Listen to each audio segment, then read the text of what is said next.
नमस्कार दोस्तों, आज के क्लास में एक्सटर्नल एंगल बाइसेक्टर थ्योरम का रिजल्ट क्या है उसे समझेंगे और उसे कैसे डिराइव करते हैं इसके बारे में बहुत ब्रीफ में जानेंगे। तो बिना समय गवाए शुरू करते हैं।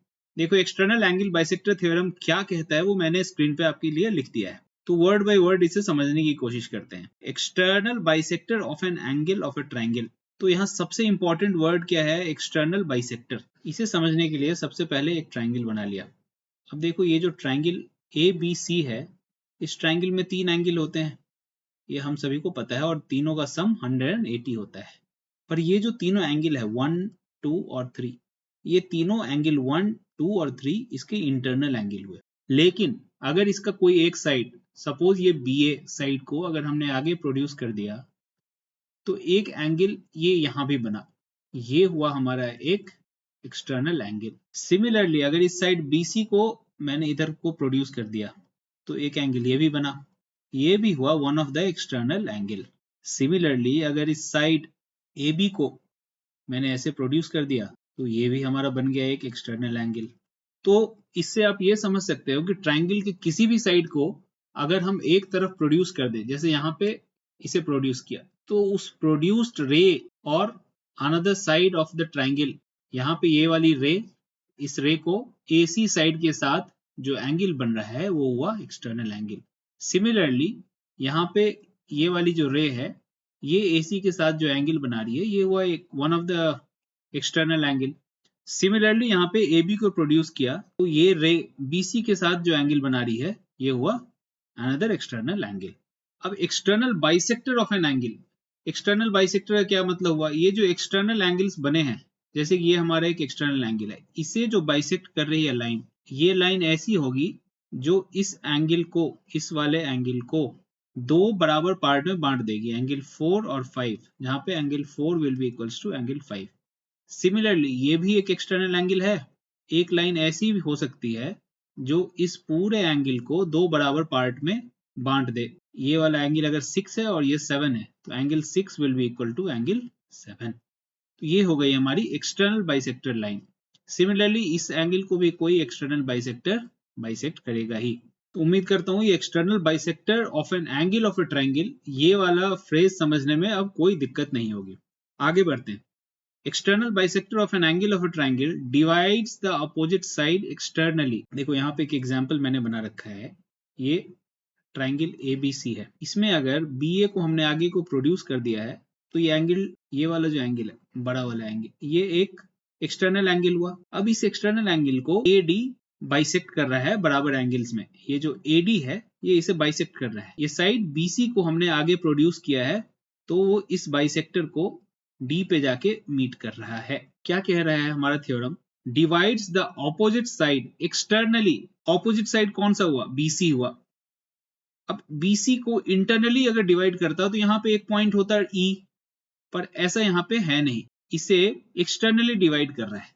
तो अब एक्सटर्नली डिवीजन का मतलब सबसे पहले समझ लो। देखो, अगर कोई लाइन सेगमेंट मेरा BC है, अगर क्वेश्चन में कहीं भी दिया रहे कि इस लाइन सेगमेंट BC को कोई एक पॉइंट D, जो कि यहां पर है, सपोज किया D, एक्सटर्नली बाइसेक्ट कर रहा है, इसका मतलब एक्सटर्नली बाइसेक्ट करने का क्या मतलब हुआ? किस रेशियो में कर रहा होगा? ये जो हमारी ओरिजिनल लाइन सेगमेंट थी BC, इसके दोनों ही एंड पॉइंट से, इसके दोनों ही एंड पॉइंट से इस एक्सटर्नल पॉइंट तक के डिस्टेंस का रेशियो होगा। यानी कि अगर कोई मुझे कह रहा है कि ये लाइन सेगमेंट BC जो है, ये पॉइंट D के द्वारा एक्सटर्नली बाइसेक्ट हो रहा है, इसका मतलब वो जो रेशियो की बात कर रहा है, वो distance of this point D from one end of the line segment, that is BD, to the distance of this point D from another end of the line segment, that is CD।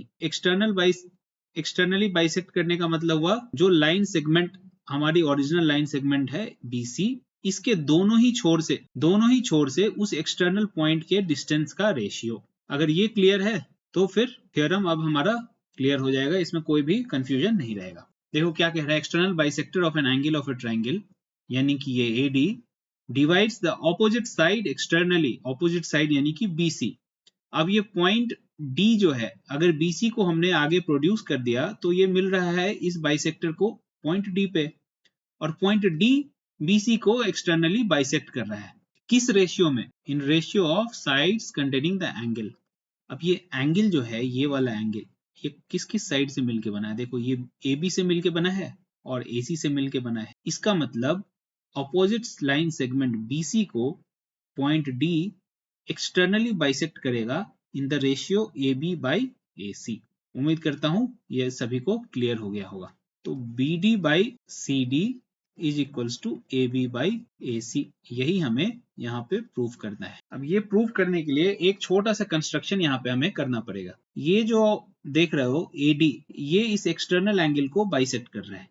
इसके parallel एक line हम लोग बना लेंगे इस C से, और इसे हमने नाम दे दिया इस पॉइंट को E। अब देखो, ये दो पैरेलल लाइन से AD कंस्ट्रक्शन क्या किया हमने, CE एक लाइन बनाई जो कि पैरेलल है AD के। अब ऐसा करने से क्या हुआ, CE और AD पैरेलल हैं और AC जो है ट्रांसवर्सल है, इसीलिए angle 1 will be equal to, अगर इसे मैं एंगल 3 बोल दूं तो एंगल 1 भी will be equal to angle 3।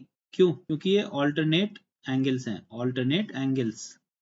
ये सारा कंसेप्ट हमने क्लास 9th में ऑलरेडी पढ़ रखा है, इसे इक्वेशन 1 बोल दिया। दूसरा, ये जो एंगल 2 है ये इसके बराबर होगा, इसे 4 बोल दिया, तो angle 2 is equals to angle 4। क्यों इक्वल होगा? क्योंकि ये है करस्पॉन्डिंग एंगल्स, इसे इक्वेशन 2 बोल दिया। अब ये AD जो लाइन है, ये इस बड़े वाले एंगल को बराबर एंगल्स में बाइसेक्ट कर रही है, इसीलिए from question itself we have angle 1 is equals to angle 2, ये इक्वेशन 3 बोल दिया। अब देखो, इक्वेशन 1, इक्वेशन 2 और इक्वेशन 3 को अगर आप कंबाइन करोगे तो एक चीज नोटिस करोगे, एंगल 1 जो है एंगल 2 के बराबर है, और इक्वेशन 1 में एंगल 1 एंगल 3 के बराबर है, और एंगल 2 एंगल 4 के बराबर है।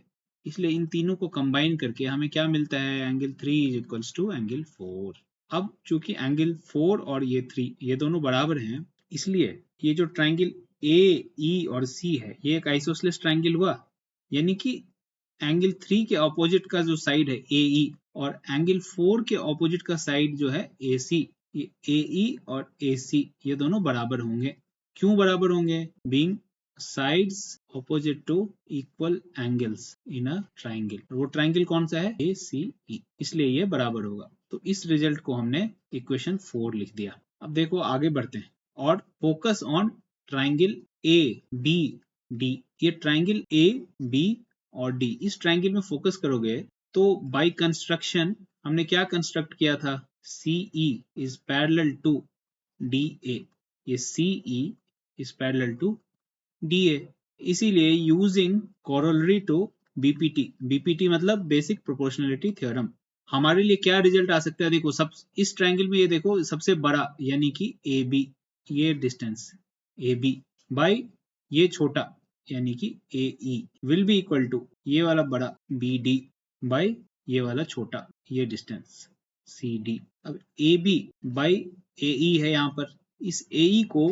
इक्वेशन 4 का यूज करके AC से सब्स्टिट्यूट कर सकते हैं। क्यों? AE is equals to AC, तो AB by AC is equals to BD by CD, और यही हमारा रिजल्ट था एक्सटर्नल एंगल बाइसेक्टर थ्योरम का, जो हमें प्रूव करना था। देखो, सिंपल डेरिवेशन है, थोड़ा सा ट्रिकी चीज क्या है कि ये कंस्ट्रक्शन जो हमने किया, ये CE is parallel to AD, ये हमें याद रखना होगा, इसका कोई और सॉल्यूशन नहीं है। बट एक्सटर्नल एंगल बाइसेक्टर क्या होता है और एक्सटर्नली किसी साइड को डिवाइड करना क्या होता है, वो यहाँ मैंने बहुत ही डिटेल में आपको समझा दिया है। तो इसके बाद एक्सटर्नल एंगल बाइसेक्टर थ्योरम में अब कोई दिक्कत नहीं बचेगी। तो अब मिलते हैं अगले क्लास में, जहां पे हम इंटरनल एंगल बाइसेक्टर थ्योरम, उसका कन्वर्स और एक्सटर्नल एंगल बाइसेक्टर थ्योरम, इन तीनों के बेसिस पर कुछ क्वेश्चंस करेंगे, जिससे हमारे जो कंसेप्ट्स में गैप रह गए हैं वो फुलफिल हो जाएंगे। तो मिलते हैं अगले वीडियो में, तब तक इसे रिवाइज करो। Thank you.